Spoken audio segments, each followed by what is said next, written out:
I am going to beat you into the living death.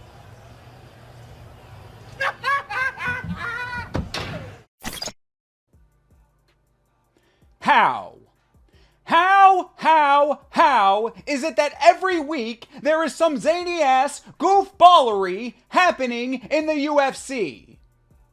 Sorry, Gamebred Bare Knuckle, the 7th event of which I attended and wanted to make a video about this week. You've been bumped off the production schedule because Igor Severino turned UFC Vegas 89 into a cannibal feeding frenzy, and unfortunately, that takes precedence. I don't make the rules, I just watch people bite through them. Yes, in addition to standout performances by surging prospects Peyton Talbot and Youssef Zalal, who both turned their swag up to $1 trillion in their victories at UFC Vegas 89, the utterly bizarre story of the evening was that of Igor Severino winning the Bite of the Night bonus for leaving teeth indentations on the bicep of Andre Lima. This man bit his opponent so goddamn hard, you could see the top row of teeth in Lima's skin, even with Severino wearing a mouthpiece when the bite occurred. This would lead the rookie fighter to being disqualified in the fight and then cut from the UFC entirely before the broadcast had even concluded. Truly, this is akin to getting a job as an airline pilot and then intentionally crashing the plane on your first flight. The goddamn plane has crashed into the mountain! No fucking shit. To say that this is a rarity in the sport would be an understatement. To put it in context, the only other instance I could find of a bite occurring in a UFC match before this one was Mike Kyle biting Wes Sims. That was at UFC 47. UFC 47 was in 2004. 20 years have passed since that day. I was still trying to have cyber sex through AOL Instant Messenger the last time a bite happened in the UFC.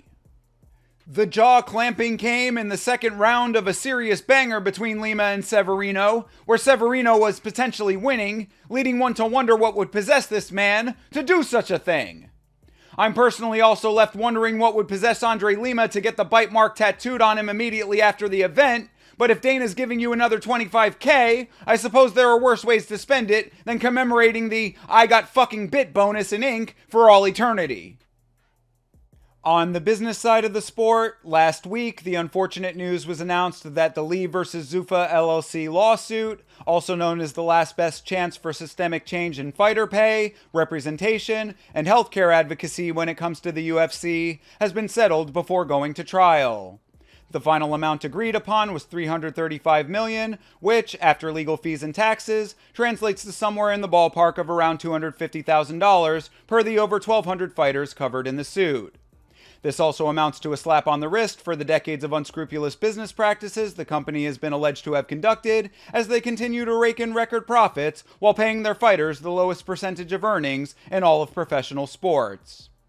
And the Dana White-Lex Luthor evolution continues before our very eyes. And it's begun to rain outside of my window. Perhaps that's God crying for all the future fighters of the world.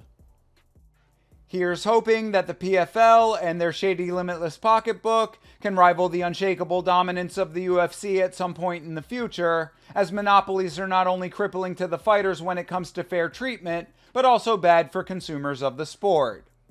The PFL did just announce that they've confirmed a deal for Bellator to air on Max and True TV in the United States, so maybe having MMA next to endless reruns of Impractical Jokers will excite a new audience of the soccer moms who watch that for hours on end instead of actually raising their children. In lighter news, I watched that Roadhouse movie, and I have to say, I was pleasantly surprised.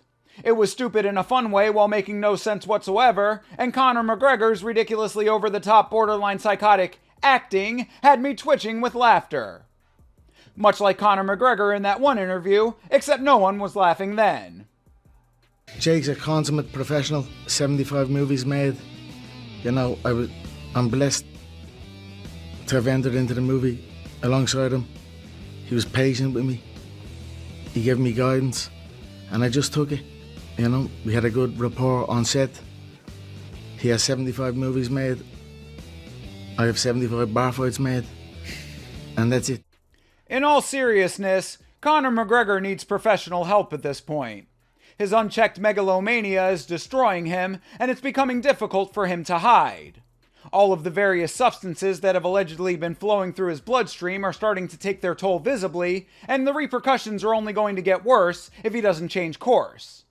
That, and if he isn't able to make his next fight, Michael Chandler is going to unalive himself, and that'd be terrible, because I need more clips for my Iron Mike motivational soundboard. When you can trust yourself, then you're going to walk into your next job as a person who trusts themselves. Well, thanks, Mike.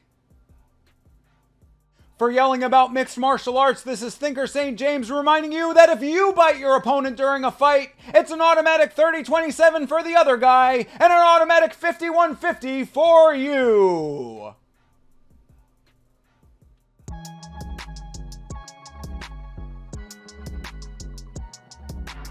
I also wanted to briefly touch on the 4-year suspension of heavyweight Walt Harris, a sentence that has effectively ended the career of the 40-year-old fighter. A very unfortunate end to a career that was already marred by great tragedy. I won't go into detail here, but if you're interested, the homie GK did an excellent video about the murder of Anaya Blanchard, Walt's stepdaughter, which would begin a 3-fight losing streak which Walt was riding before the suspension was announced. Usually I take a very hard stance against fighters caught this blatantly doping, and this case is no exception. And to be very clear, if you've read the list of doping violations Walt perpetrated, his suspension would appear to be entirely warranted. However, in this case, I can at least posit that Walt was probably in a somewhat prolonged state of desperation after such a devastating life event which sent him into the losing skid, and was grasping at straws for some type of competitive edge to get himself back in the win column. It doesn't make it right, but it does make it a little bit more understandable. I wish he hadn't sunk to such lowly measures, just as I wish a lot of things in life could be different. As in 2019, and still today, I wish the best for the Harris family, and hope that Walt can move in a positive direction with his life after fighting, which would appear to be his only option now, save for regional promotions. Regardless, the murder of Anaya Blanchard is a tragedy in every sense of the word, and her memory is one that should remain with the world forever. A nonprofit organization called Anaya's Heart was founded in her honor, with a mission to provide safety education and self-defense training in hopes of preventing situations like the one that befell young Anaya. I encourage you to support this organization if you're able to do so.